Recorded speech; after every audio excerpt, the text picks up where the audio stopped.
kati njagala kugamba nti nze buli okuva mu senior 1 mpaka senior 4 buli lwe baleeta lwasomanga lwatugamba nti awata nasasa school fees mujje wano ku parade nze saalinanga kusoma linnya lyange simbola akagari namanya ngenda gobwa kati nkulaga omuntu yayita mu myaka 4 nga buli list egenda ogobwa abatasasude school fees kwendi nenzija maaso eno nga mukama mpadde ekisa nfunye akasente ne nangamba kanzireyo nfuna okumanya nonzirako nonjerega nompita omujega nompita tietie nompita chimbuyege abantu bangi nnyo kubanze nze gwe Simon nze sisoma nti nno nonya mulimo bampita ku 3 ne ku 6 banyweze neme kubeera nominated awo empitawo ne bagenda mu bino ne bino ngenda biyitako balowooze nti bagenda kulinda kukulangirira nti balangirira atawangudde tekigenda kusoboka akalulu ng'ofunye emitwalo 15 ng'oli afunye gumu tebalina balangirira wa gumu ate wano tekigenda kusoboka tuli ku protest vote tolina ogenda kabbira akalulu akangi tebakabba babba kano nga beegoba ebyo nabiyimba sinaana kukoza nti nja kwesimbawo wabula nga ni mu kukiikirira abantu nga buli kyendaba ekiruma abantu kyenteeka mu luyimba kubanga weewokka we nali nsobola okyogererako nga siri mu parliament zigenda kwata bukwasi nnyimba zange nameti nziteeka butesi mu nkola ebirowoozo byenteeka mu parliament ogenda kutwala nnyimba zoyagala tukola ki buli luyimba anti oluyimba lumu olwa parliament yaffe oba bakoowu zisobola nga mwenzija ebirowoozo mu parliament malayo ebisanja ngaana ogenda mu byewawandiika mu luyimba n'osowolayo ennyingo emu n'ogikyusa n'ogiteeka mu luzungu n'ogiza mu luzungu n'ogikuba ku fule ya parliament mba n'ebiteeso okumala emyaka 40 nga ndi mu nnyimba 2 zokka.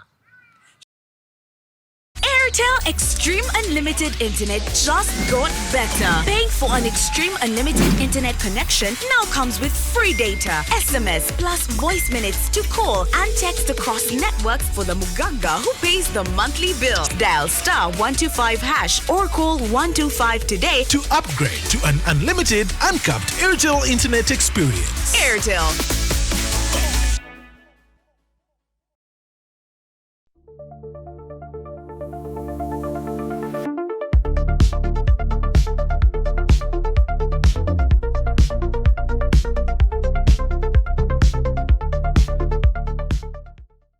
The views and opinions expressed in this program are those of the speakers and don't necessarily reflect the views and positions of this channel. The channel cannot be held accountable for any views expressed during this program. Temo official ina josinzira okubanga atotulaba subscribing akumukutu guno okusobola okubanga atofuna videos ezifaanaganako bweziti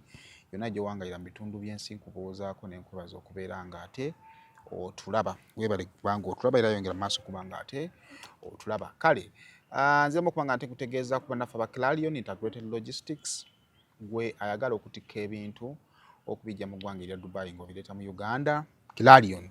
bw'obeera weekwata bakutegeeza nti gwe omusuubuzi basobola okuba nga bakukolako ate naye muntu ssekinnoomu ng'olina ebintu by'otisse oyagala kuweereza ngoye olina bye weerabidde wadde ogenze wummula naye ng'omaze obirikavalinga kati ng'onoonya abikuleetera Clarion basobola okuba nga babikuleetera. Kakati ku mazzi ebintu tubireetera mu nnaku zibeera 18 ate waggulu mu bbanga bituukira mu nnaku zigenda kubeera 3. Tusaanye kwa muli airport Deira ate Kampala tusaanye ku Diamond Trust Building ekintu kyongera okuba kitambulira ddala bulungi. Rosemary Beddings we bali Kasubi bw'otuuka ku bitala booti ng'agenda Namuŋŋoona bw'oba ogenda bakutegeeza gwe oyagala okukyusa ekisenge ekyo naddala mu festive season baleeseewo package kuva ku mitwalo 5 n'okwambuka waggulu bakuwa ekintu ekisukka mu kimu. Tusobola okukuwa ekitanda ne tukuweerako omufaliso, tusobola okukuwa omufaliso ne tukuweerako bulangiti, tusobola okukuwa byonna omufaliso, bulangiti, masuuka, pillow cases byonna kisinziira ku ssente z'olina. Bintu tubisaliddeko ddala okusobola okubeera nga ate tusobozesa buli munnayuganda okutereeza waasula asuleko bulungi. Kale tusange Kasubi bw'otuuka ku bitala booti genda ng'agenda Namuŋŋoona ku mukono gwennyini oguliko ate amafuta ojja okutusanga okulaba nga woogenda wewali akapande ka Rosemary Beddings ebintu byongera okuba nga bitambulira ddala bulungi. Olunaku olwaleero nina meeya w'Ekyengera Town Council Sir Mathias Walukagga ate era nga alina kaadi ya NUP okuvuganya mu bitundu by'e Busiro East era we kataligirya sebo ogenda fuuka omubaka wange. Amina. Si mubaka ntwogera. Nze ndi mutuuze we Nabukalu. So Nabukalu Nabukalu boogera batya? Twakuye olukuŋŋaana mu Lukwanga. Nakuye mu Lukwanga. Andi abantu nga 8. Wova mu Lukwanga n'odda boota akala akadda munda awo. Nabukalu okukyakyawo nayisa bodaboda Kayemba bapaakinga awo wansi. Tundu mbimanyi bulungi mbitambu. Kati nkugambye Nabukalu. Oba olengera boota essomero lya Kabaka. Kati nzo awo obeera mubaka. Obeera mubaka wa Kalulu nkalina. Obeera mubaka wa kitundu. Akalulu nkalina nkwate mu ngalo.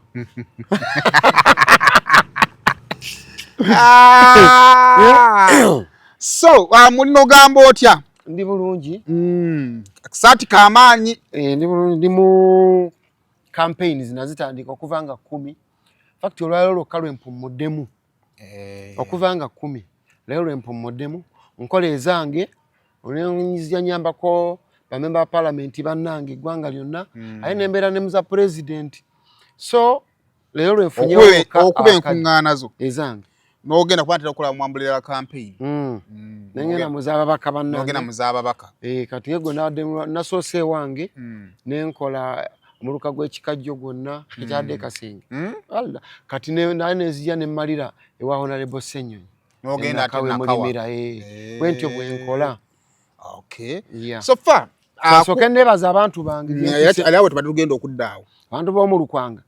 Bannemwe balinye badde maanyi nnyo. Abantu b'omu Kikookiro. Abantu b'empunga. Kikookiro ate kiriwa? Kikookiro kiri ate mu Wakiso Town Council. Ng'odde booti ngadda mu Kavumba. Ngadda mu Kavumba. Nodda booti. Kikookiro kiri ab'empunga. Gye nayise yonna. Ebitundu byonna byempiseemu wano. Eno Ganda. Kyebando. Banne yonna Kazinga munda omwo mwonna. Banne nebaza Katonda nti ndiko favor.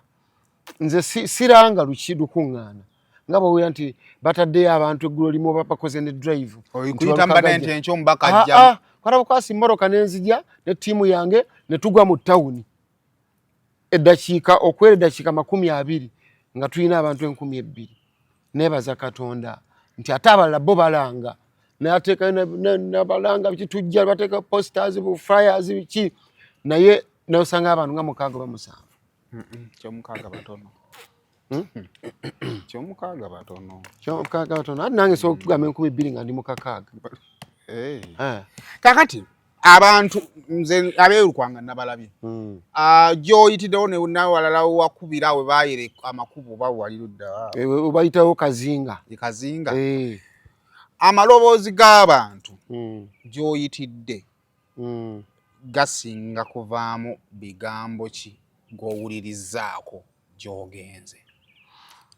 Mpuliriza bintu bingi ate nga naye bw'oba gy'osula ogawulira. Go gagamba nti omanyi politics ali dynamic. Omuntu ajja n'abeera mu biro bye.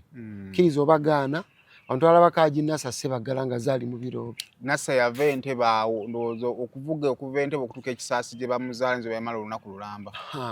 Kati politics bw'asalawo okukwata its own way.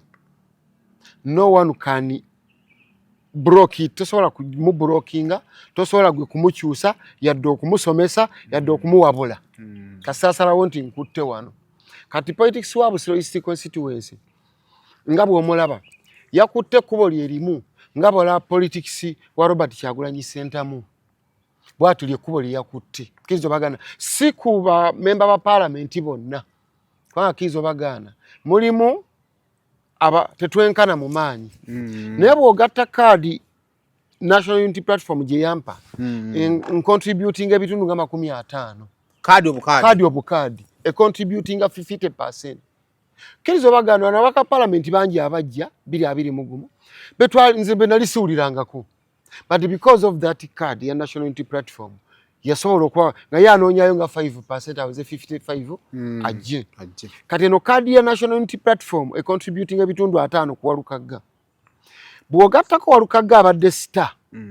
for the last 20 years and more nga ate ayimba nyimba za revolution. Manyi waliwo abayimbi okuba nti mbadde nyimba za love.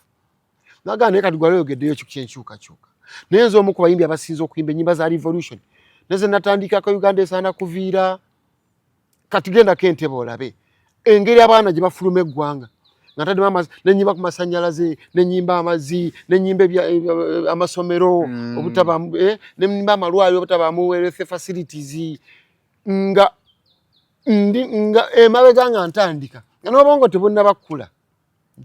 ndi muvubuka muto nnyo naye kati politics wano mbadde gamba nti bw'ogattako Walukagga ogambye politics ekisooka NUP ng'ekibiina wekikwata kadi ne kigikuwa ebitundu 50 oba nabyo adda wali buba bunafu bwonnyo okugwa ne kadi ya NUP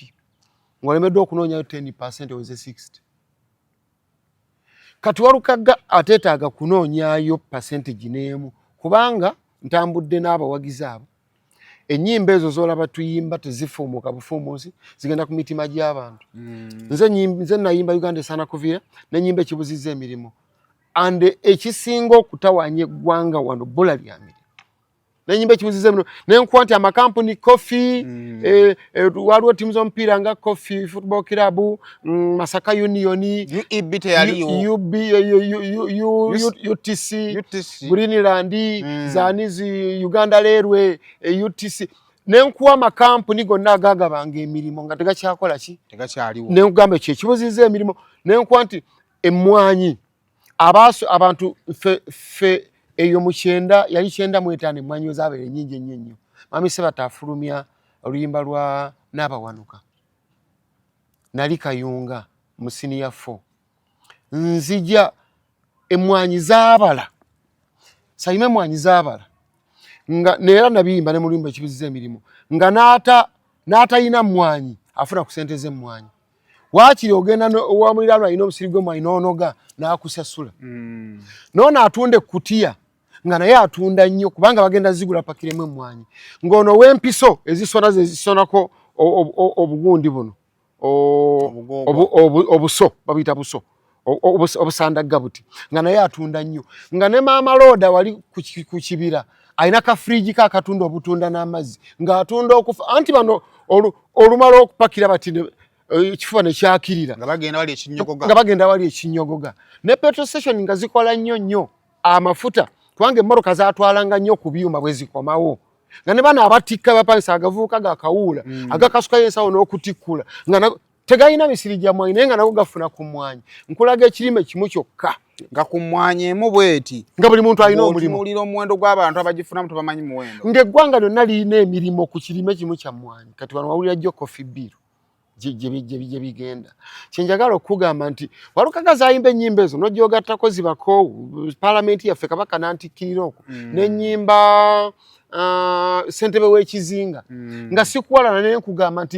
nti bootuma bakoma mu kkubo ne bajja bakumatiza nti biteredde eri situka weekwatira ebintu katono tulina ssente za PDM nze ndi mu local government parish development model tezituuka mu bantu bwe bazireeta nga tebakwata already developed people already abakulakula nedda ate mwezigenda abakulembeze owerosi ne mukyala we ne muganda we Giso Piso ate nga bebewandiisa mu ssente ezo naye nga bataddemu manyi amalala oba ofuna kyegamba omuntu ayimirira ku nsonga bwe zityo Walukagga ndowooza teweewuunya abantu abo kulaba nga amaloboozi nzira mu kibuuzo ky'ombuuzizza byempulira ntuukawo ne baŋŋamba ne bw'otatusaba kaluwe tuyimbiremu ssentebe w'ekizinga already obubaka watukiikira dda mu paalamenti nga tonnagendayo I already represented them even before entering the parliament of Uganda through my music yes kubanga ensonga nti abantu bakoowu n'abasecurity bakoowu batta ate be bakuuma gwe tobalaba nga babatta kati nze mbeera mu bitundu nga 85 bakenda teweewuunya audience kulaba nga yeekubidde egudde sayidi emu bweti waliwo ojja okutuula wentudde bwenti oba ayimirire oba awandiike agambe nti abantu abo obalaba Walukagga ne muwabadde alanga emitwalo 2 era abadde bajja najjuza ekikaali kakati bwe bawulira nti nno badde mulabira ku 2 ajja kubwere ate anyimbire namu ajja kubwere anyimbire namu bagenda kujja naye tebamwagala nga mubaka walajja okujja atula kyogere yes ali kyeki kyenkunnyonnyodde nti waliwo abayimbi era abayimbi bannaffe bangi abadde beesimbyewo okwo ne bagwa nga bagamba oyo tetumwagala nga mubaka tuzze omulaba ng'omuyimbi naye mpuyambo yange nkuwadde Walukagga zayimba ennyimba nga birowoozo ebikiikirira omuntu ebyagana okwogera mu palamenti. Toyimbye buyimbi wabula obadde okiikirira ebirowoozo by'abantu ng'era sirina nze ssente era mu bayimbi level zange nga bwe kyinza oga nti oba regimu yange gwe twala Jeffrey Lutaya Mr. Semakula Baruna bani nyinza okubanga nze nsingamu obutaba na ssente not because nze nkola ebivulu abantu tebajja naye nti bo badde bagattako kwandi bayimba ennyimba za laavu nze wemba sikoze ate bo babeera mu mikolo nga bayimba lumu nali ku papaazi omukazi naleeta $7,000,000 agula Semakula n'azigaana n'agamba eyo twakola $9,000,000 emayiro esukka bwezi tinyimbira $9,000,000 kati ngamba Semakula lwaki ogoba ssente naawe zijjeeyo nawakyo mpeeka 5 ngende nenagamba nedda kati nga nze mbeerawo nange nembeegoma nengamba maama yes njimba naye reyare ejange jijja kasoobo naye gyaba osanga ekitabo nga n'omwaka ogujja mpaka mwezi gw'omukaaga yajjuza talinaawo space naye nze mbanga alabye ku ndaba ku kibwe gujja twakulabako egini ng'oyimba ku mukolo kozi oyimba ku mbaga ti nzina ndikibuulirani maama mu nsendere n'amannya ga Kabaka mbaba batwalayo ekirabo kyaba awo nawo nkolawo nnyo kati nze mu myezi 3 z'ofunamu omukolo gumu ate bo bali buli weekend bagoba na migobe kati ngengamba mukadde kati singa omuyimbi bwatu yaba yeesimbyewo osobola okugamba nti bagamba nti tukwagala ng'omuyimbi kati naye ono Walukagga yazira abantu bennyini boogera nti walwawe ennyimba zo zooyimba eza revolution wali badde wajja dda kubanga wenyimba nti parliament ne Kabaka kwe yansiimira neŋŋamba mutuliddemu olukwa ebiyenje byammwe muli ku ntoli z'abo abataabalonda enkola y'ekiryanguzi bwe bakeeredde kasita okalya dda kyemmanyi kadda dda enguzi eri mu palamenti gwe togiwulira ebyo nabiyimba sinaana kuwoza nti nja kwesimbawo wabula nga ndi mu kukiikirira abantu nga buli kyendaba ekiruma abantu kyenteeka mu luyimba kubanga weewokka we nali nsobola okyogererako nga siri mu palamenti kati bwe mba nfunye omukisa nga nsobola okugenda just to implement to put in action kuteeka kati kuteesi mu nkola zigenda kukwata bukwasi nnyimba zange nameti nziteeka buteesi mu nkola ebirowoozo byenteeka mu palamenti buli luyimba anti oluyimba lumu olwa palamenti yaffe oba bakoowu zisobola nga mwenzija ebirowoozo mu palamenti malayo ebisanja ngaana ogenda mu byewawandiika mu luyimba n'osowolayo ennyingo emu n'ogikyusa n'ogiteeka mu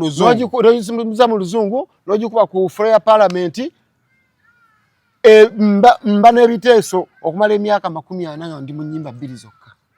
kitegeeza gwe kati ekikutwala mu palamenti kutuukiriza bino bye wayimbanga byeziza ennyimba era abantu bye banjagalako golooza abantu banjagalako kimono politics banjagala ebyo bye nayogera bakwagalako kakati era nekyagala bye bamwagalako tugambire ku Jennifer ebyo njagala tube mu ggwanga etto naye nga tulowooza ng'abakulu ezo ennyimba zeziyajjayimba katolowooza nti no ejali simanyi apa kimara kyabi kyayinza nokwata okubanga ekivulu naye osanga baziyimba abaana baayo gwe kasoyimirira ku nsonga teweetaagisa kugendayo oba kuba obubaka obwaffe butambula ne butusooka gye tuba tugenda mutagendangako okay kale that is nice omanyi ebiseera ebisinga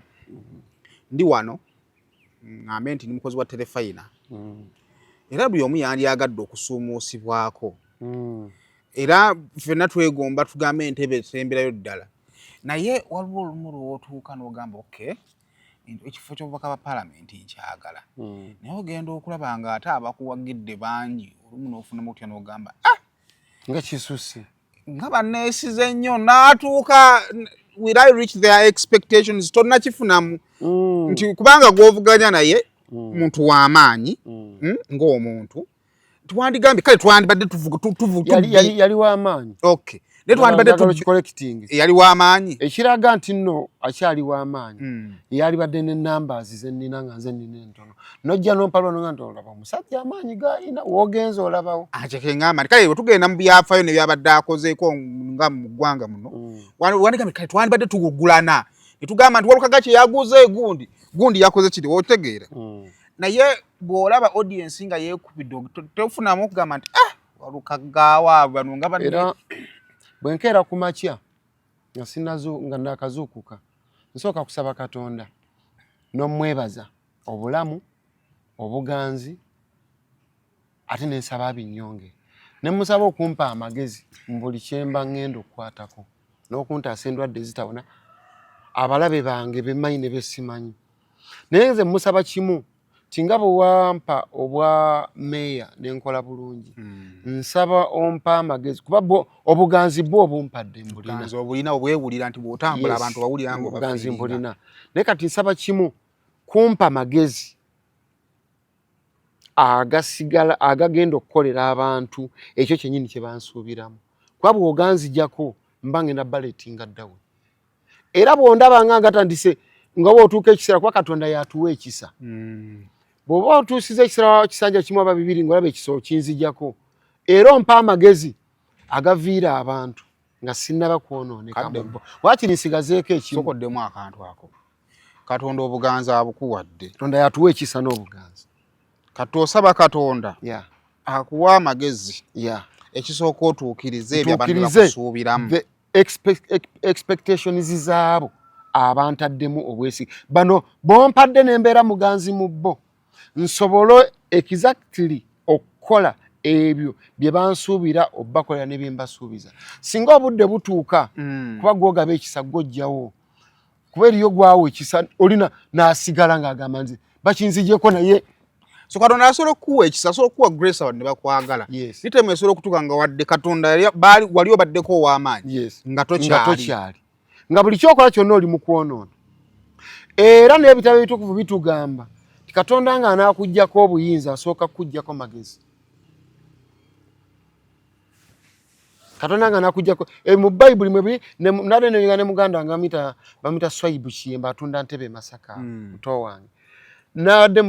nga tunyumyamu nangamba ne mu Bayibuli mwe ekiri nti ye naga ne waffe mu Qur'ani kwa ye musiraamu ne mu Qur'ani mwe kiri Katonda nga naakuggyako obuyinza asooka kukuggyako magezi kubanga omuntu yenna ayina amagezi ate tinkanya engeri gyafunamu obuyinza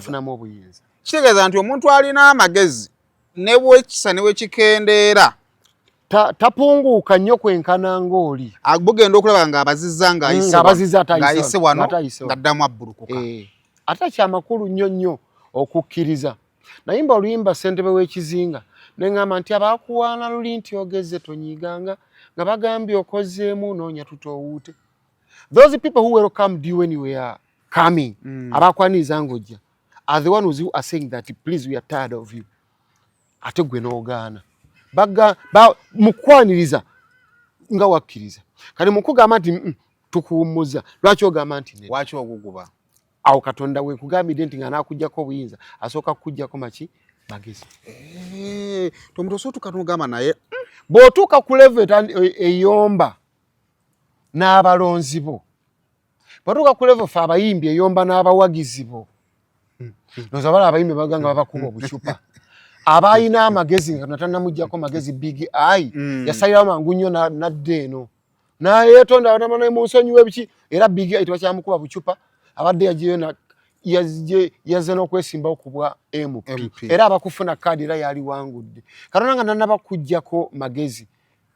ebyo byokola naye bw'aba agakuggyeko osigala oyomba n'omuntu n'omuwemula olina omulangira obwavu n'omulangira obutasoma kati nno Simon nyagakubira entalo z'otalwananga mu nsi ziringa nnya illiteracy obutamanya obwavu ye poverty obwavu omuntu gw'osinga obugagga ne gw'osinga emyaka ezo entalo tozirwananga buli lwolwana ne gw'osinga obugagga bagamba amuyiikiriza lwakuba musinga ssente buli lwolwana ne gwewasinga okusoma bagamba nti anti gw'osooka n'obala mu kitundu mw'oli nga bwogera mu percentage abaasoma baliwo 3 abataasoma 97 olwo olutalo olulwana otya andi n'abantu obutasoma abantu tebakerangako butaagala kusoma abamu waliwo ebyabalemesa okusoma nga bazadde baabwe baafa n'abanga tafunye school fees abamu baafiira mu ntalo baabawamba tafunye school fees abalala nga bw'omanyi nti ensi ffenna twenkanankana baatonde bange okuzaalako kubaawo kuyita mu masanyu naye sente zabule za school fees musajja agenda napaka sana mu wino naddanga talina adde ez'okulya ewaka n'alimu okuweerera abaana kati odda ku bantu abo abataasoma gwobajerega temwasoma naye nga ebyabalemesa okusoma byo tobitunuddeemu ate naye kira katono nnyo nansonyi okuyingiramu jo bankubidde essimu ng'omutaani aŋŋambye tugenda kusoma twamaze ebibuuzo musomesa akuba essimu nti ono nga mwana simukola ki simulaba ye yeewummuza nti ffe bwe twasomera mu nsoma yaffe entuufu singa twalina omukisa ogubuuzibwa nti ogende ku ssomero waye tujja kugamba nedda kati kitegeeza omuntu ataasomye obukulu omutyanga kubanga yaba yeetutte nga yeeyagalidde aba anoonya nnyo okumanya kati nze Saimo okuva senior 1 mpaka senior 4 Kayunga SS St Anthony badikita maka wamulabako naye we yasomera waliwo mukwano gwange weyo Masaka bamuyita Busulwa Musikawutu oyo bwe twasoma okuva mu senior mpaka senior 4 Musikawutu inene obbi ate balamu yabadde deputy mayor wa Masaka ku mwami oli yavaako oli Kayemba afaayo kati njagala kugamba nti nze buli okuva mu senior 1 mpaka senior 4 buli lwe baleeta lwasomanga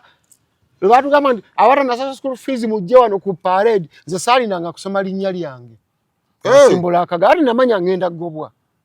kati nkulaga omuntu yayita mu myaka 4 nga buli lisiti egenda ogobwa abatasasudde school fees kwendi nenzija maaso eno nga mukama mpadde ekisa nfunye akasente nangamba kanzireyo nfuna okumanya nonzirako nonjerega nompita omujega nompita tietye nompita Kimbuyege abantu bangi nnyo kubanze nze gwe Saimo nze sisoma nti nno nnoonya mulimu nze Walukagga ndi muyimbi okimanyi bulungi mmanyi nze nzize nga nina entambula nina omulimo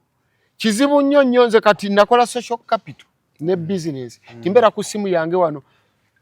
weekend zonna nze ngamba nti no siriwe no niwo mpaka nange mwezi ng'ogwokutaano omwezi omwaka ogujja manyi ngendo okuba ebivulu nga babukinga sente zigwa bugwi ku simu 2 3 bona no kinguza buno bukadde 10 ate nga nkuba ne bino ebivulu ebyokubaasa na mabaala bishi manyi kyensobola okulya mu myezi 5 mu maaso sireve egamba nti ng'abaana nti basoma agasinga mukama nyamba n'empita ngende nsaba omulimu nze noonya knowledge gwe kyonoonya kumanya noonya kumanya wennakoma si wennali nnina okukoma kubanga nkubuulidde ekyannemesa ti school fees bangoba nga buli lugoba nasomeranga ku gaali enkadde nga naye ngeggwamu omukka buli kaseera nayitanga wali ekibisi ngende kasanje kitta nte mpaka Kayunga ne mpaka olumu nga mpita mu Nnyendo naye nga nvugako ekitundu ntuuka ate gaali njikulugusa nga kumpi nze nga yenvuga okitegedde bulungi kakati egaali yenatuta okunyamba ate nga nze njiyamba nogiyisa ku lusozi ne Kaserengeto kati abantu ng'abo tulina okutunamu bwe tubanga tulwana entalo omuntu ebyamulemesa olumu waliwo abalina omukisa nga bo batandika lumu bakuye sebatta byayimba timwesiimye abalina abakitammwe abakola entegeka notasanga bwavu abamu basoma mulundi gumu ne bamaliriza naye singa onoobuuza abantu abamu ngaffe twastrugglinga nnyo kati mukama baba mpadde ekisanga nsobola okwewera nsobola n'okugamba nti emyaka 3 diguli gye nkola sobola zisasula omulundi gumu nga nnoonya okumanya ate ne weesomera kubanga wala bagendayo ate n'atasoma ne bamukuulira nze ne boogera mu attendance ku St. Lawrence University I'm one of the best attendants n'ogenda n'ozikebera lumu sendi yajja oyo bwe muli omulimba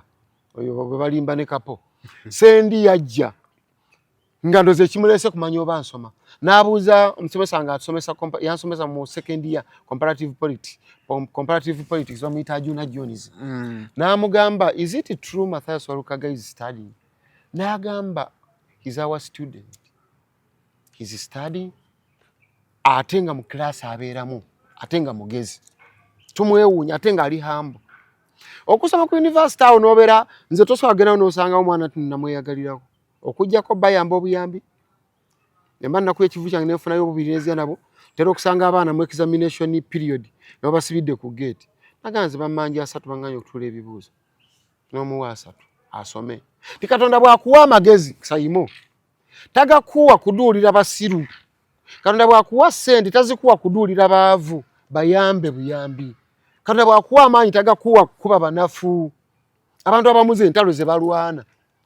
n'okusiga ng'oli hambo nze kinteeka mu bantu kinteeka mu bantu abantu balwana nnyo entalo zange olasamona walulaba abantu be balwana ne luno bantu be bali mu kulwana kubanze nvumiddwa okuva lwe najjo nafuna ka fagina sinana najifuna tiimu emu ey'aba competitors bange yatandika okunvuma gwe toli ku mikutu gyewaffe mpaka olwaleero I've never responded to them. Oyina emikutu kwoli giringa 10 mwaga bakuvuma okufaako bufi nga side emu nga bogamba nti sayimo basamba ennamba emu ne gundi naye kati ono bano bavuma ono buli lunaku naye nga gwe tiimu yo tevuma tezaayo nga naawe tovuma bakeera bukezi ku makya olinaatekayo ekigambo waluka golinga kino oba bakuwaayiriza nedda ataasoma omujega ne si bya bidongo bwe bityo ate nga bye biwangula n'emitima gy'abantu ne si bya ndongo twagalawo babwongo kakati nga abamu bajja ne balwana bagamba nti netwagala ab'obwongo bakoze eki twagala bakyusa walukagga akyusiza obulamu bw'abantu mu kyengera mpadde abakyala entandikwa twala 5 bokya kasooli biki ezo senate zibakugamba lwaki okudaalira abantu ng'oyogera emitwalo 3 mu bantu anti wulira okukyusa obulamu bw'abantu tekyetaagisa bbawa kakadde omuntu wetaaga kumakinga sure nti omukyalo oyo omulaba yasuza alidde ekyeggulu akeera obwongo buli soba n'ayiya gwe omuntu omuyambako ayiye si gwe olina omuyiyiza gwe muyambe bw'olaba sayimo nga kiri ekigere kirwadde tasobola kutambula kutuuka ku mulimu gwe twala sayimo mu ddwaliro bamujjanjaba ekigere bwe kiwona agenda kutambula agende ku mulimu gy'agenda tomuvuga kumutwala ku mulimu gwe tomuteeka mu mmotoka gwe mujjanjaba ekigere kati oyo omukyala gwe making sure nti emitwalo 5 nasanga omukyala ensangi ng'atunda kasooli nga mu mmotoka yange tulimu abantu 5 ng'alina eminwe 3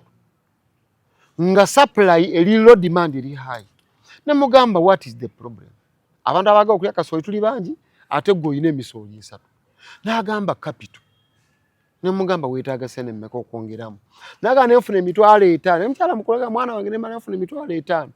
yalina obuzzukulu nga bubiri awo bano abaana basula banywedde amata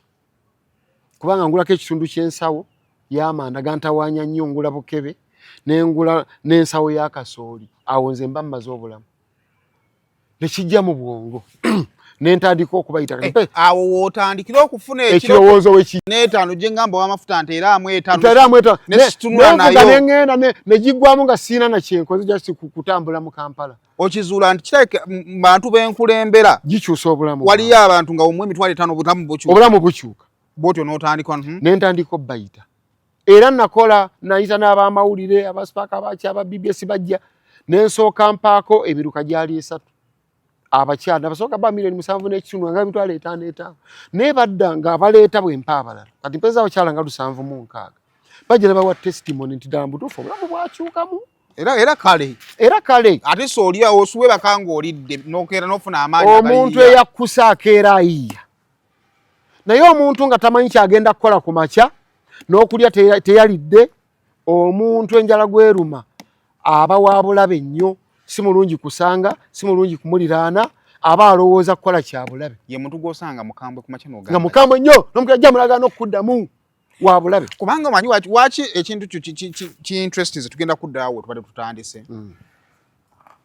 ku mirimu gy'omubaka wa paalamenti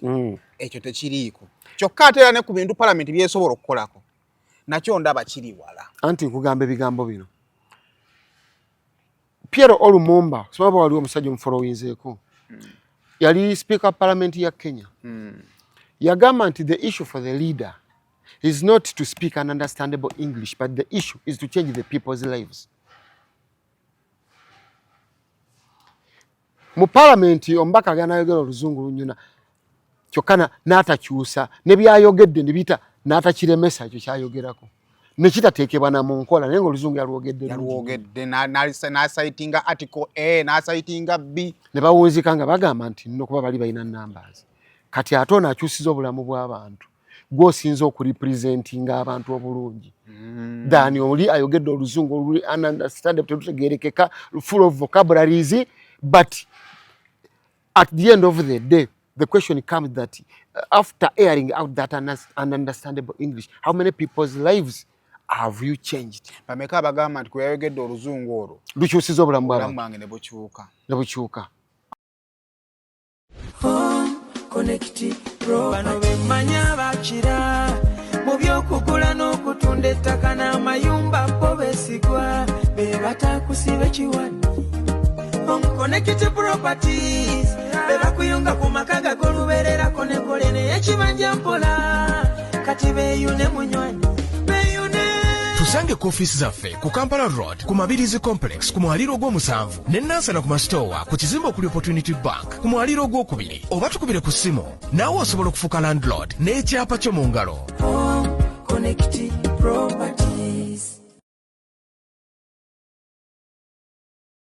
Okay. Kati mbadde gamba kyogamba nti kiri wala nnyo n'omubaka parliament kifaanako nga Saimoli kyali wange bwe naasanga abaana bo babiri nga batudde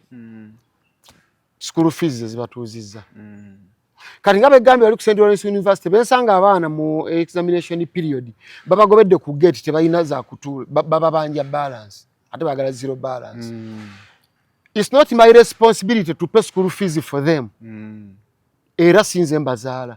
naye bwe mbayambako mba nyambi Katonda kati nze bwe nkuwa ensasula school fees w'abaana bo yadde si bange Saima mba sikyusiza obulamu bwono bw'abaana bo naye nga mulimo gwange nze nabazaala okuyamba nze kye ngamba ku mbaka wa paalamenti byonna tubikole tuyogera oluzungu mu paalamenti ebinaayita n'ebitaayite naye okukyusa obulamu bw'abantu kintu kikulu abantu beetaaga bakyusa bulamu bwabwe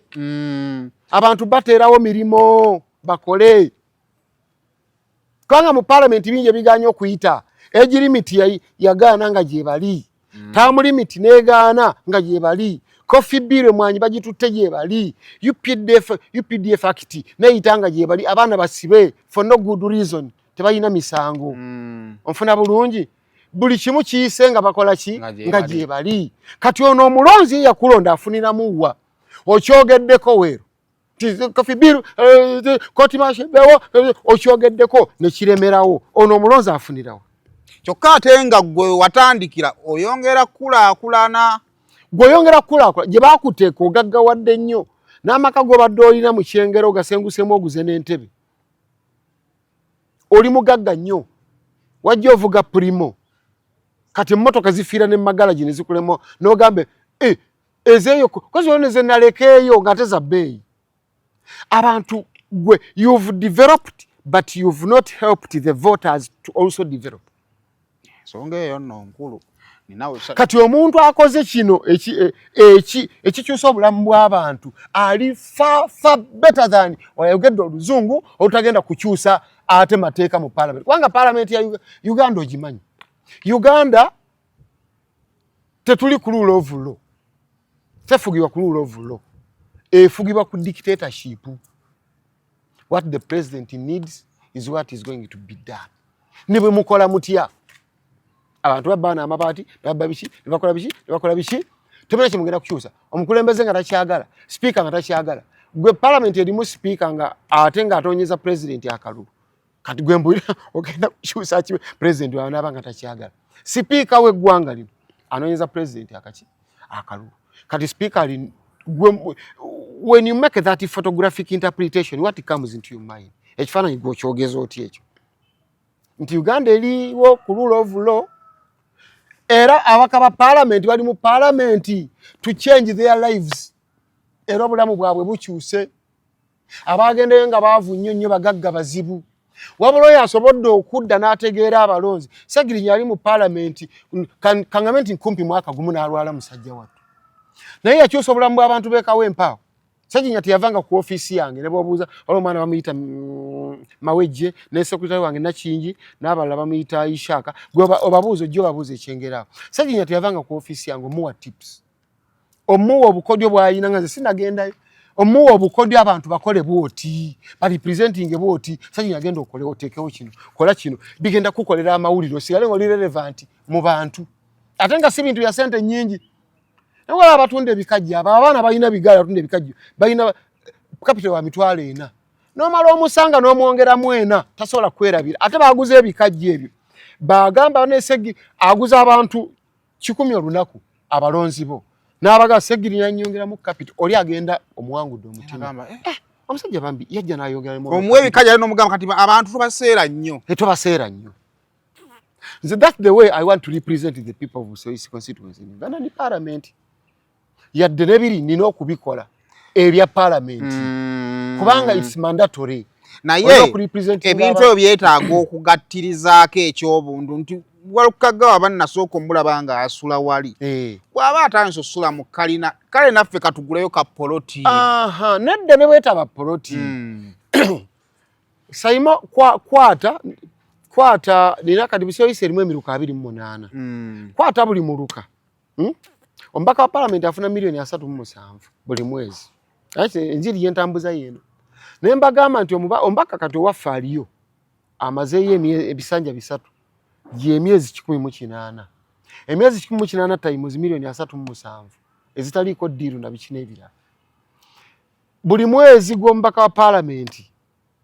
gusima enzizi 10 mu Busoga East constituency anti amazzi ye biggest problem oba challenge tuyina mu Busoga East tetuyina mazzi gavaako netuma abantu nibatambula nebakuba amazzi omulakuya n'essimu nga sigwa okola mu mazzi mu water nagamba nomanyi nti nno meya tumaze wiiki namba tetuyina mazzi naye oluzi balusimira $3.3 3 wanze nalusimako ewange 3 naye n'okwata omwezi gumu ogw'ombaka wa parliament gusima enzizi 10 emyezi 10 egy'ombaka wa parliament zisima enzizi 10 egyo n'emyezi 10 oli abasigaze emyezi 17 abalonzi n'obawaako emyezi 10 gyokka obawe enzizi 10 enzizi 10 n'ogenda ng'ozisaasanya mu Busoga East constituency buli wamu wabeerawo ekyogera nti ombaka wa parliament awo ombaka wa parliament nekino ombaka wa parliament ne mu Busoga East constituency there is nothing omuntu ky'oyinza okupointingako bwoti which describes a member of parliament. Bannaye ensonga ndowooza mugiwulidde bassebo ne bannyabo omukulu mujja kumpa mu comment section yawo muŋŋambe nti ate leero azze n'okwokya akola ki ayokya naawo ku nsonga yennyini njala tugijjire ddala mu ddiiro ndowooza lunaku nga lumu emabega omu ku bemuvuganya nabo yabadde ku CBS nga bamubuuza ku bantu abamu abalabiddwa mu vidiyo nga balinga abamugobaganya singa balinga nga bamugobaganyiza ddala kuba nange ndi ku social media mbambiraba mu kwogera kwe alinga asonga nga zze wammwe baavuganya nga naawe kwoli nti muli mabega wa vidiyo ezo embeera eyo mu constituency mutaddeyo emboozi ne muimporting abantu okuva mu bitundu ebirala batandika omumugobaganya kifaananako nga bwalaba abayimbi emabegako abasalawo ne beegatta ne ba oppressors oba abanyigiriza ng'ate abanyigirizibwa be baba makings babakubanga obucupa bakwako Bebe Cool Big n'abalala bangi nnyo tugambe nti nabo bagambe nti ffe abayimbi ffe twasindikanga abantu bali babakuba obucupa abantu bamanyi nsonga zaabwe omanyi nti abalonzi abo batusinga okutegeera baŋŋamba abalonzi abatuli ahead tobeera na bukalu gwe tolina maloboozi g'owulira ag'abantu Walukagga Mathias gwe nkugambye nti anyweredde ku nsonga z'abantu banze muyimbi atenyigidde mu kulya ssente mbeere bulungi ng'abalala bali bubi so nga mbadde nnina omuwaatwa nakati n'ennaku nga 2-3 nsigenda kulagana emmesegi nga bampita okumpa ssente zaaki era nga wala bazigabira abayimbi tubonga naawe nze nagaana nga sirina ssente peace for all for peace nenzigamba bayita akawumbi kamu n'ekitundu nesizirya tubadde mu covid abayimbi bonna bagenze eggulo wajje n'osala erudda wa yonna kapeeka waba munoonyeza buli wamu sirinnyangayo yadde okutumayo omubaka naye nga nange siri bulungi naye nga ŋŋamba nti ensi yonna bwe tunaggwawo ffenna nga twenyigidde mu mbeera yakuleka ffe tubeere bulungi abalala babeere bubi ani anaalwanirira bano ande bw'ogendayo eri bigambo ki bagenda okukuteekamu after receiving their money bagenda kukuteekamu bigambo ki kuba nayo nsonga nkulu omanyi nze singa nali muwala omusajja gwe saali agadde saali muwadde budde kunyinyonyola kigambo kyonna eba sikwagala nga sikwagale sikuwa mukisa kunyinyonyola kigambo kyonna andi Simon nyiza okuwanga nali nagana ngandi Simon baali nkwana siri mwagala naye nakulwe nkuwadde amatu osobola okunyinyonyola ebize bintawanye ebbanga ebyo bye tuwulira nti muzeeyi munnange si muntu mubi bw'otuuka wali alina engeri gy'akyusaamu obwongo n'akunnyonnyola bw'ogattako sente z'akuwadde eno okomawo okyusa oli agamba muzeeyi olabayo abamwetoolodde be babi naye omutuukirira musajja mulungi nnyo ababadde boogera ebirala n'ayogera birala nambooza namuwirako kimu ng'agamba nti gavumenti enkyasinga okuginenyako kiri eki kwe kusiriwaza abantu ababadde abagezi oli tumumanyi mugezi nja nakola statement n'ogamba nti yono Saimo yono Walukaga eyayimbye ejjo bakoowu ne palamenti yagambye nti tubonga naawe ekyo kyenneewala siwa muntu mukisa kunyinyonyola kati Walukaga gwe mbadde gamba ayimba n'asikolosoze ekivulo emitwalo 2, 5 ne 10 ne bajjula kati abantu okuwulira nti nagenda kujja akole campaign nga byabwereere ate waliwo factors nyingi nnyo lwaki abantu banjagadde nnyo nti aliko aluddeko Piero gundi Nelson Mandela yagamba no matter how good you are if you stay for too long you spoil it ne bwoba mulungi otya bwolwako byo otama ne bwobeera taata wakanga tovaawo omukazi akutamwa tambula kwogereko manno muwese ku myeso obulemuuko naye abeeko byakola wano ne buli kyakola omutunuulidde ne bwaba agenda kufuka omutunuulidde otama mbadde ekyakunyonyola Saimo ti bwolwako ne bwoba mulungi otya obikola ki otuuka n'otama obyonoona ekyakubirirwa mbuzi amawulire bantu bye boogera beesibye nnyo okukigamba ekigamba nti omubaka waabwe aliyo buli bamutuukako mugamba nti omunnaffe oba kano tuyambeko mu kano nti yababba yeyanziba omukubi bannyo baagamba nti ekifo ky'okukwata abantu obawo ekisolo eky'emmere bagambe twegatte tugende tukubuulye abaleetedde okutuuka ku levo y'okusabiriza kati nze nenzija n'enkola bweti nze mbagumya kimu mu ekyo bagamba nti agamba eyatubba ye yamubba konze kakati mwamu ekisanja ekisooka ne bamukola ki ne bamubbirayo ne mumuwa ekyokubiri naddeyo ne bamubba ne mumuwa ekyokusatu naddeyo ne bamubba kati ekyokuna mwagala bamuttireyo anti omuntu akoowa okuvuma naga kati kankyuse mu kibonerezo kankube mukube kwago bulisa bakubba bubbi ate bwoddayo ewoyo akubba bajja kutta ate nga omutuuze tumwetaaga bajja mututtira kati ngamba abalonzi nti mutuyambe temumukola ki temumuzzayo kuba bajja mutta ate mumujja kubanga mumuzizza omusango mumuyambyeko mu kumutta kati eriyo n'abalala era nabo twogera mu ngeri zaabwe naye nze sirumba abantu mu bye babuuza ze answers ze mbadde mu nkola reactions naye nze sirumba muntu kubanga mmanyi bw'obeera nga gw'olina ball possession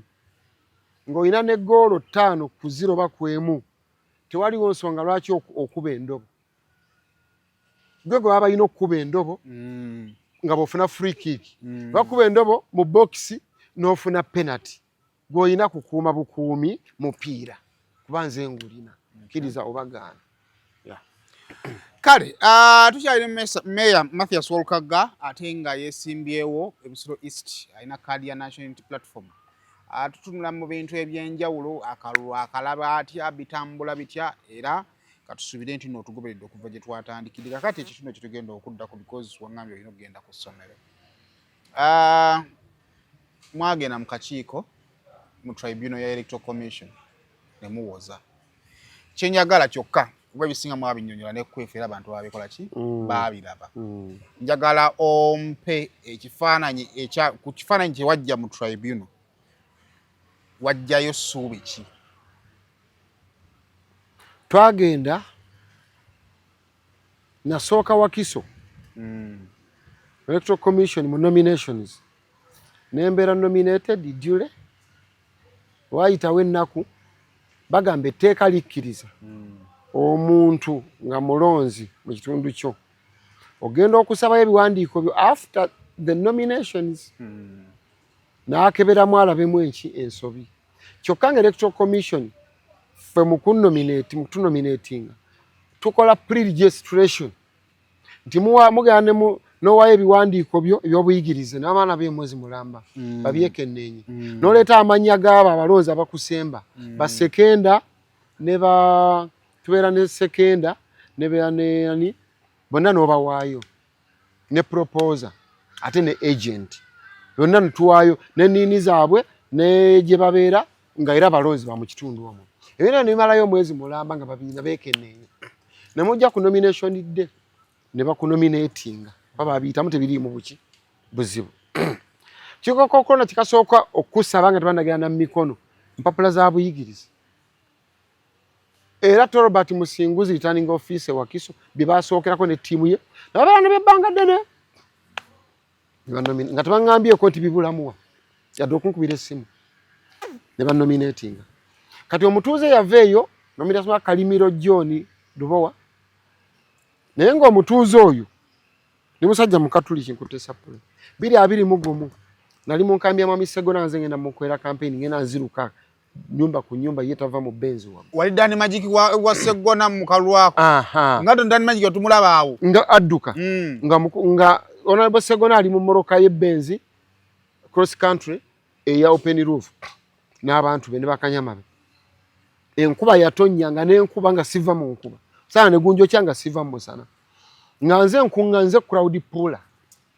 kunganya abachi abantu olwa kunganye na jana ayogera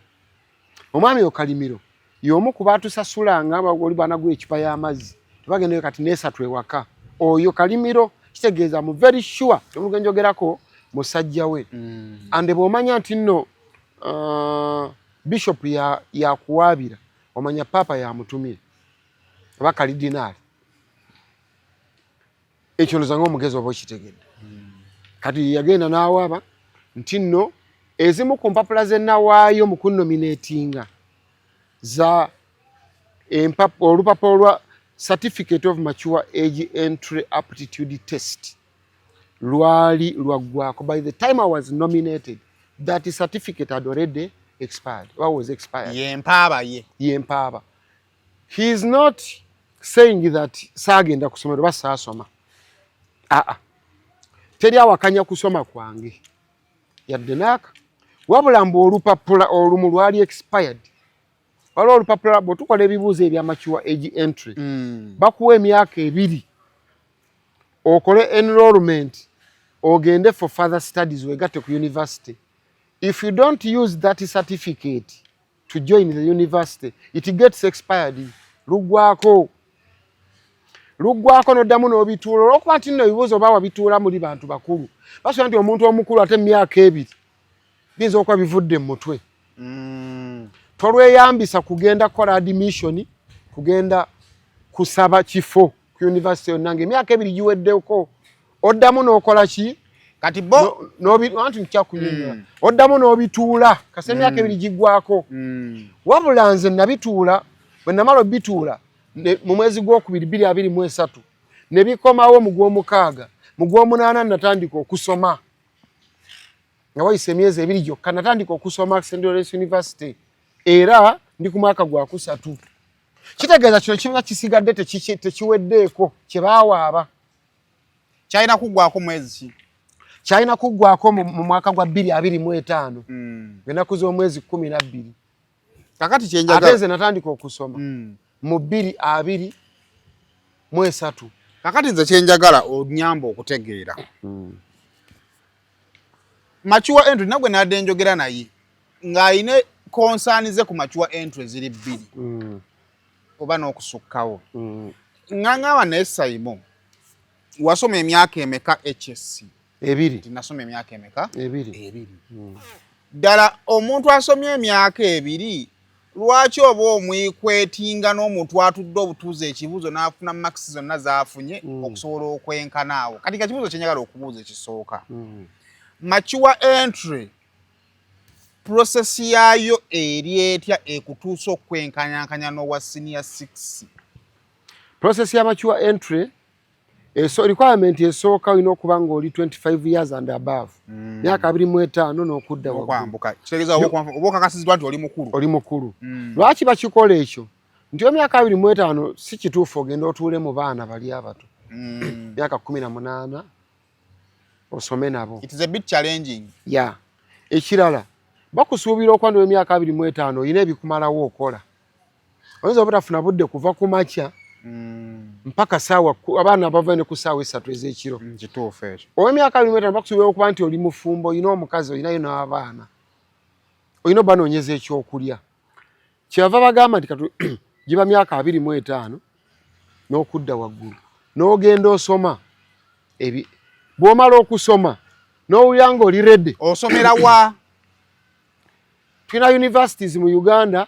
nga IUIU ze gye nasomera. Waliwo Starion Consultants. It is a private and registered company esomesa abantu abagenda okukola ebibuuzo ebyo. Musoma ki? Ekyo nakyo njala tumanyi musoma ki? Mulina syllabus gye musoma? Abaana be basoma byennyini gwe byokaana kaba senior 5 ne senior 6. Bye musoma wabale ne mugattako nnyo ebintu ebya general knowledge okubeera updated ekigenze ewala. Olina okuba nga olaba nnyo BBS Saimo bye yayogedde ekyagudde Zimbabwe n'omanya president wa Burkina Faso yawamba alina emyaka emeka Ibrahim Traore n'omanya kati Trump jo yabadde ne Cristiano Ronaldo onfuna ebintu ebyo ebyo bitendeka nti kubanga gwe ng'omuntu omukulu bakusuubira nti nno bakupreparing obeere mu nsi nga ogenda ebintu kubiraba bulala n'okuyambako abalala ebyobufuzi ebyobulamu ebyenjigiriza okuwabula abantu mu society basinga kutendeka society tusoma oluzungu n'osoma ebirala n'ebyegambi bya general knowledge okusingira ddala nti oluzungu mulusomera ddala kubanga it's the only way to understand the question kubanga bijja mu luzungu oba tolumanyi tojja kitegeera passages ezo tojja wadde waliwo n'ebibuuzo ebijja nga biriko ABCD alternatives ezo naye nga ABCD A ne B ne C ne D zonna answers ntuufu wabula baagala olondemu esinga obutuufu awo wali akavuyo olulaba egenda agira bugizi bwati naye ng'ate si enki ntuufu. So tusoma abasomesa abo tusomesa byakwerwanako nga bwala abaddusi b'omupiira abaddusi b'emisiri bakiprotiki Kiptegeyi bw'omusanga ng'ali Colorado kemisiri naye ng'agenda kuddukira Colorado yeerwanirako eno naye ng'empaka ziri Colorado. Osooka kwerwanako osooka kwewanisa n'ogenda ne weerwanako kati balanga kubanga ensoma yajja yayita mu parliament yayita kiri mu mateeka National Council egimanyi regulating education system mu Uganda yonna universities n'endala ne UNEB egimanyi bulungi nnyo. Kakati gwe weerwanako Saimo bw'oba osaba omulimu ku BBS tewaliyo BBS terina ssomero litendeka bannamawulire wabula gw'ogamba nti ngenda soma wumukaati gwe n'ogenda eyo n'osoma n'ovaayo nga bakutikkide n'ojja osaba omulimu naye no bibiri companies we ziri ezisomesa zegambe nasomera mu Starion Consultants naye nga wewandisiza ku IUIU nga neewandisa ku IUIU nja okutuulira ebibuuzo kati abakusomesa olina osomera bbanga ki eryessalira kisinziira bwe bakulabira ng'olyedde bino tebiriiko nti nno ng'era bw'osoma senior 5 n'ogwa n'ogiddamu n'osoma senior 6 n'ogwa n'ogiddamu twatuula ebibuuzo abo twali abantu 1,300 twayita 1,700 ono 170 abasobola okuyita agudde abafunye biro ki biro 50 pass mark ya 50% bw'otagiweza n'ofuna 49 oba oddayo ng'oddamu ng'osoma ng'olinda omwaka ng'oddamu osoma era bangi ababidownloadinga 2-3 ne babiyita ate ebyo si bizibu nnyo bakuwa lupapula lumu nnyonnyole okole elaboration ku statement emu empapula 8 omakinga sure nti ziri full n'obutalujjuza bujjuza kikusuula mu luzungu olutuufu bakuwa ekibuuzo kimu ne bakuwa empapula 8 kuoba okiddiramu nnyonnyola the more you elaborate the more you get the marks otyo kakati Stallion Consultants bansomesa nasoma emyezi 9 olw'okuba obwongo bwange bulimu okuyiiya kungi n'aligambye nti lwaki njogera 9 yali badde giweze emyaka nga 2 naye olw'okuba sisoma buli lunaku singa amakitadde mu buli lunaku mba nasoma emyaka mingi naye nasoma nanze mbala myezi 9 nti nasomanga mu wiiki nasoma emirundi 3 oba 2 n'omuyita kalanga bwe tutudde wano najja n'ensoma natusomera essaawa nga 4 oba 5 ate yennyini nyine ku Stallion Consultants nga wayitawo buli mwezi ekuwa ebibuuzo n'obiddamu n'obiwandiika ngera bwe tubeera ku ssomero n'ekumakinga kati etuuka ekiseera n'egamba nti okusinziira nga bwe tulaba kati oli ready to sit for the mature age entry test yo prepared nze bulungi nnyo n'ogenda obituula kati bw'omala obituula bw'otaweza 50% oba ogudde bw'ofuna 50% oba oyise leero oli admissible okugenda okujoininga enne university in Uganda including Makerere University. Mutula ebibuuzo bimeka? Ebibuuzo 4 mulimu eky'oluzungu ekya passages nembera mu mathematics ezo gundi ezo ekyo kyali kinzise ekya ebya x plus find x plus w find x ebyo nakolako byenkoze nenga sijja kufa nabyo kasito oluzungu mpulira nga ndukoze buli mathematics mukoze bulungi nnyo ne passages kakati ebyo ebibuuzo bikola ku mature age entry kasito oyita nze bwe nabiyita nengenda ku university ekeza certificate gye bakuwa tekola ku university kwa wotuulidde ne woogende ewalala nze nakolera ku IU Islamic University in Uganda ate nsomera ku St. Lawrence University bakuteerako nti okkirizibwa okujoininga institution yonna mu Uganda kitegeeza nti no kati certificate eyo singa oba olinze eba yenkanira ne senior 6 nti osobola gikozesa era ogenda mu National Council for Higher Education to have it equated. National Council kiri mu mateeka kubanga abantu kyali bagamba nti eno si eno naye certificate eno baba bagikuwadde eya mature entry ekuyamba kugenda ku university naye oba toyina senior 6 katosa gikozesa kunominatinga wa senior 6 ewa bali balina argument yeyo kati awo abatawanya okanyonyolewo bwe mala okugifuna nengenda ku university nentandika okusoma kwa ye kukkiriza okugenda okufuna admission ku university katono mu kwewandiisa teri diguli gye basomera myaka 2 ndi ku mwaka gwa 3 kati yali tennaba kuggwako emyaka bakuteerako emyaka 2 ku certificate eri n'emyaka 2 gyali teginaba kuggwako n'engitwala mu National Council for Higher Education in consultation with UNEB nagitwala mu UNEB ne National Council for Higher Education ng'ebitongole biri ebi ne bitunulamu ne byennakola ne bagiyikwetinga ne bagisatifyinga ne bagamba nti ofunye equivalence eya senior 6 about the National Council for Higher Education kitegeeza kasita bamala okussaako stamp nebeera certified nti eno eri equivalent ne senior 6 you are free okukozesa certificate okubanga egamba nti n'ebisaanyizo by'olina bya senior 6 National Council for Education emaze okyogera ne UNEB ate by'ebitongole bikola ku byenjigiriza mu Uganda era kyeyavudde n'ono avaayo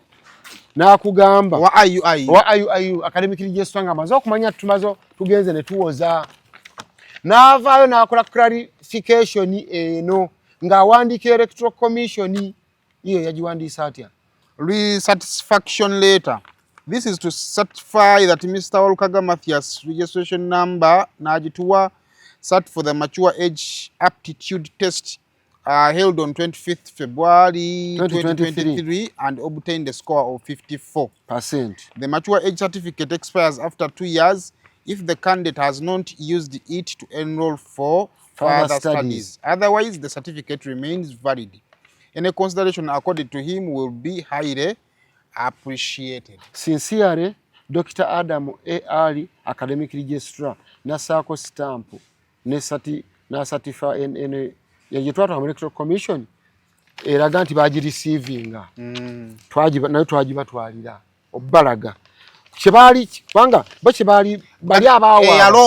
eyalopa agamba nti nage natwala ebbaluwa eri ya senior 6 ya mature age ngeyiseko emyaka 2 nga takimanyi nti nno na enrolling nagenda n'esoma university kyakunnyonnyodde nti eggwako oluvannyuma lw'emyaka 2. The mature age certificate expires after 2 years if the candidate has not used it to enroll for further studies. Satisfaction. Okugatta kiso otya? To equate. Equate wagikola ddi? Equating nagikola nga sinnaba kugenda mu nominations. Najikola mu mwezi gw'omukaaga enda kuzo mwezi 11 omwaka guno ne ba nominatinga nga 23 ogw'omwenda omwaka guno kitegeeza eyange it had already been equated 3 months back. Gundi yalegwako ddi kuba nawe waliwo akatwawo gundi eggwako yali eggwako nga 12 ogw'okumeka ogw'omukaaga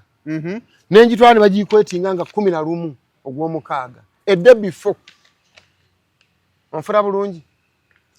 stamp ya gundi y'ekipapula egamba era eriko 11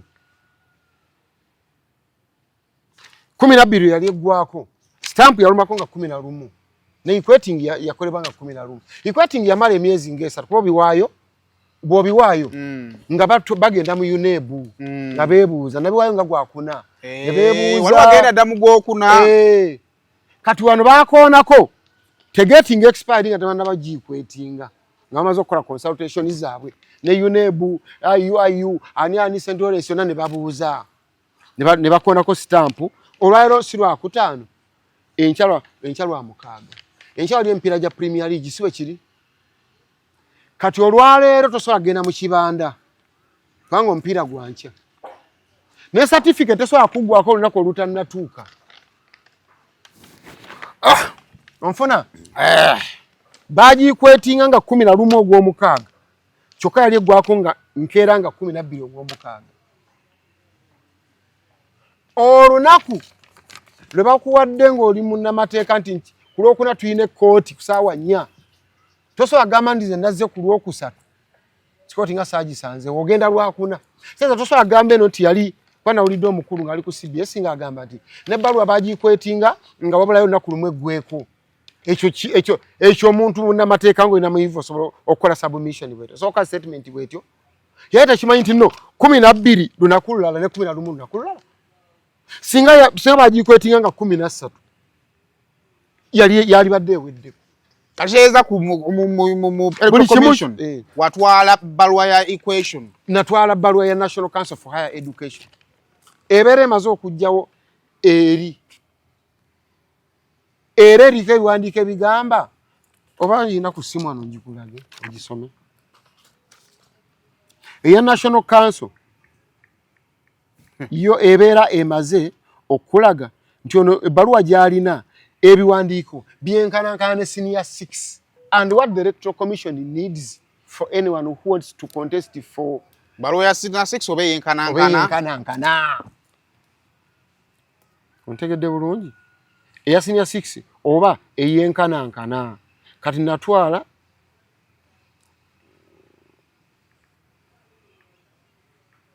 egikola ki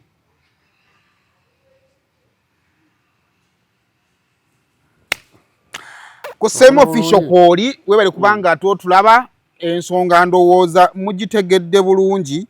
kino kigenda eri mwenna abatyasoma n'abeetaaga okubanga muddeyo ku nsonga nga bwe zityo okubanga mwongera okubanga muzitegeera Ete ebbaluwa tumalirize.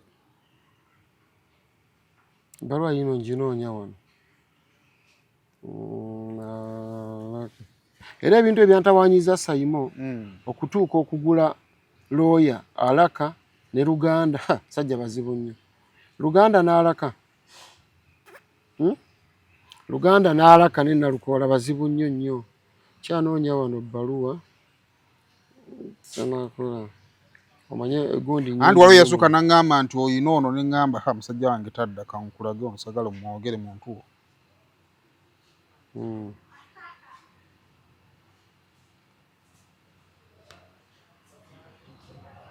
Wayaŋŋamba nti olina ono ne ŋŋamba musajja wange. Yino tusome ffenna. National Council for Higher Education NCHE Ensuring Quality for Excellence Parliamentary Elections Act 2005 Second Schedule Forms Certificate of Completion of Formal Education of Advanced Level Standard or of its equivalent. Egambe the Parliamentary Election Act Nagamba I certify that Walukagamba Matthias, who was born there has satisfied the National Council for Higher Education in consultation with the Uganda National Examinations Board that he has completed the formal education of advanced level standard or its equivalent. In that, he holds the following qualifications: Certificate of Mature Age Aptitude Test IUIU nga 12 Juni 2023. Okitegedde?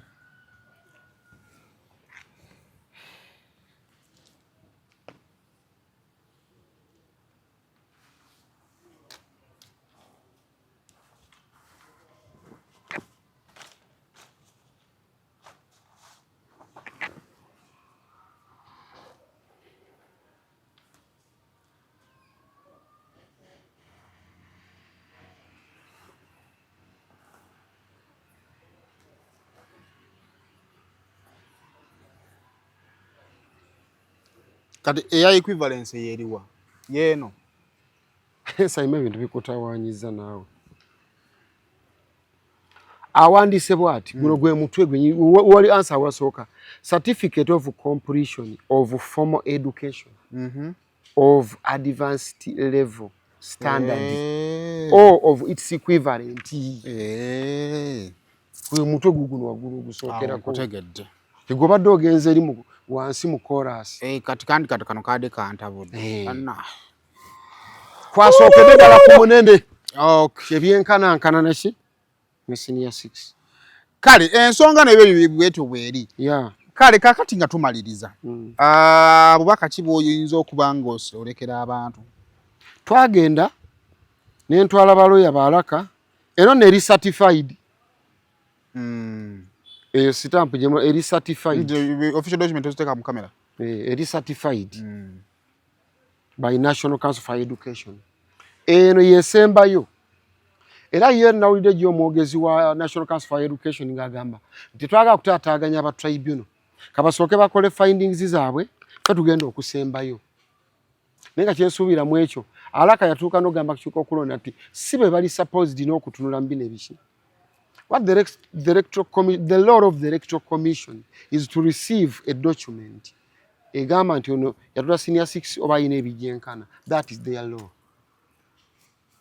Then bwe wabaawo omuntu eyeemulugunya mu ebyo ogenda mu High Court. Kubanga waliyo n'okusasula costs. Ono yatya n'agenda mu tribunal. Yotasasulira ki cost? Naspendinze million nga 2 ogula balooya. Sente ze naaliyambisizza okunoonya akalulu kange era kati nembeera paralyzed n'ensanyalala. Ezo sente nyingi, a lot of money. Yona 2 nyingi mu campaign. Mu campaign. Kwanze nkozesa million 2 ku 2.5 buli lunaku lw'ensimbu oba 3. Ezo sente oba nzidde campaign zinga 6. Zemba sobodde genda kukola. Naye era nti akutaataaganya wano mu nsawo ne mu bwongo baŋŋamba speed kati tumazeeyo weeks bit tebatuwa ruling. Naye nabo bakimanyi ngeri gundi yabanyonyola Alaka Luganda Ochen ne Nalukola nga tebalina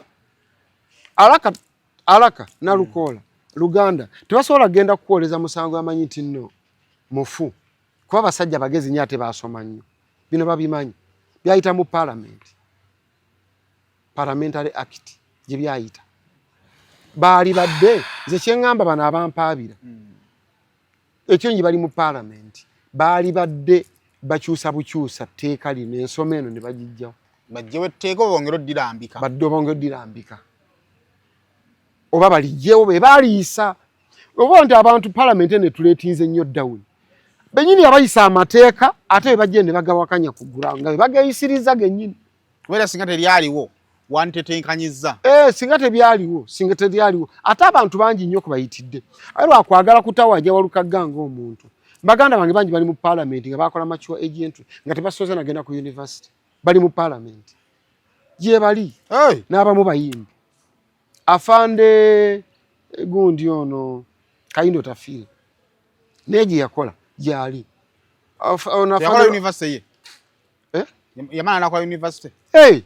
ana afande gundi rani Rwashandi nebyakoze muyimbi munange Catherine Kusasira yakoze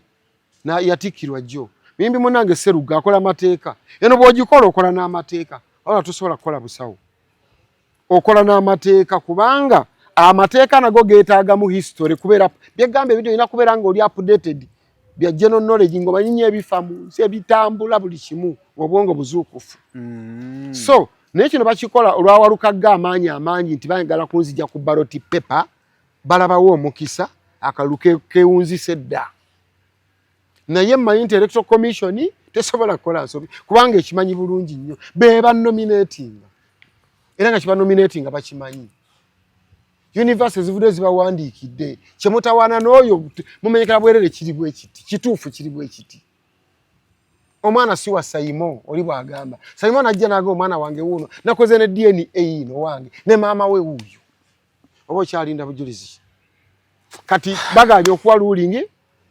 naye nawidde omukulu era akatengo ngali ku CBS nga agambe goti singa kinajja kibeera nga bakizudde nga kituufu bona yakimanyi tayina bukakafu gye bakizuula nga kituufu tujja kwesanga awalala omanyi ne mu nominations katono bambake bansamoninga emirundi ebiri police 2 nga bampita kunakula nomination nenyingira mundanga obudde tebonnakyo sali nakubeera nga abena abala benalaba betwawa kadi ya noob tate batuwambi nayingira sawa 8:9 agwekiro ng'omugezi nenyingira mu district munda nannagwe nkozeseza nenyingira tebajja mumanyi budde bwa bagenda okunkubira simu sasa twakwise ku police nga sisobola kuva munda bampita ku 3 ne ku 6 banyweze neme kubeera nominated awe mpitawo ne bagenda mu bino ne bino ngenda biyitako balowooze nti bagenda kulinda kukulangirira nti balangirira atawangudde tekigenda kusoboka akalulu ng'ofunye emitwalo 15 ng'oli afunye gumu tebalina balangira wa gumu ate wano tekigenda kusoboka tuli ku protest vote tolina ogenda kabbira akalulu akangi tebakabba babba kano nga beegoba kano akaffe si ka presidential nti tebalaba na ku DR form kuba ka presidential tebalaba DR form bagamba bugambi eri gye bali mu computer nti abegindi kati tuweza okulaba percentage eyimiridde bweti naye bino ebyaffe bya DR form abaana ogenda bakola otya bagenda kujja nazo tuzikube ku mmeza returning officer tizizo nga ffe twatalinze dda tulina emitwalo 15 ono alina gumu ayagala omulangira ne bw'onoowayo sente zifaanana zitya te returning officer ayinza ku receivinga sente n'alangira kalulu kafu nga bakusinga emitwalo 11 oba 14 tekiriyo nga tuize tuyita ku bino n'ebyo tugenda biyita musajja ndoza mumuwulidde mukambwemu ko leero katerako si bwatera okubeera naye ndowooza kuva bwalidde ku nfuufu ye east atandise okukabwa kale njagala kukuta nkwagaliza ebirungi bannange yes basibo ne bannyabo nsaba mubeere bulungi mweraba